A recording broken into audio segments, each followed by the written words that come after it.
বর্তমানে অনেকেই ব্যবসায়িক প্রয়োজনে বা ব্যক্তিগত প্রয়োজনে ব্যাংক বা আর্থিক প্রতিষ্ঠান হতে ঋণ গ্রহণ করে, কিন্তু সময়মতো যদি সে সকল ঋণ পরিশোধ করতে না পারে সেক্ষেত্রে একজন ব্যক্তিকে নানাবিধ আইনি জটিলতার সম্মুখীন হতে হয়।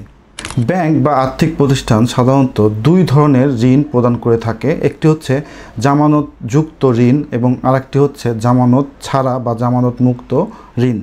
জামানতযুক্ত ঋণের ক্ষেত্রে ফ্ল্যাট, বাড়ি বা জায়গা বা সঞ্চয়পত্র বা এফডিআর বা স্বর্ণ ইত্যাদি জামানত হিসাবে রেখে ঋণ গ্রহণ করা হয়। জামানতবিহীন ঋণের ক্ষেত্রে ব্যক্তিগত গ্যারান্টর প্রদানের মাধ্যমে ব্যাংক বা আর্থিক প্রতিষ্ঠান ঋণ প্রদান করে থাকে। গ্যারান্টর মূলত ঋণ গ্রহীতার দায় গ্রহণ করে থাকে।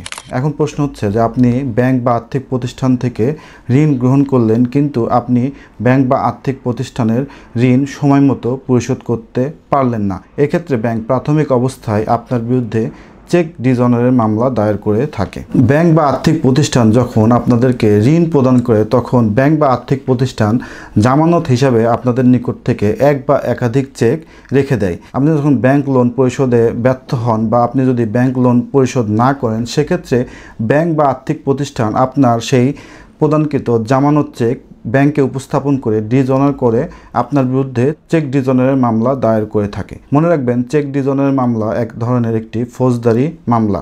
যদি চেক ডিজনারের মামলা আপনার বিরুদ্ধে প্রমাণিত হয় সেক্ষেত্রে আপনার চেকে বর্ণিত অ্যামাউন্টের 3 গুণ পর্যন্ত জরিমানা হতে পারে, এছাড়া আপনার কারাদণ্ডও হতে পারে। এখন প্রশ্ন হচ্ছে, আপনি যদি ব্যাংক বা আর্থিক প্রতিষ্ঠানের ঋণ পরিশোধ না করেন সেক্ষেত্রে ব্যাংক চেকের মামলার বাইরেও আপনার বিরুদ্ধে অর্থহীন আদালতে অর্থহীন মামলা দায়ের করতে পারে।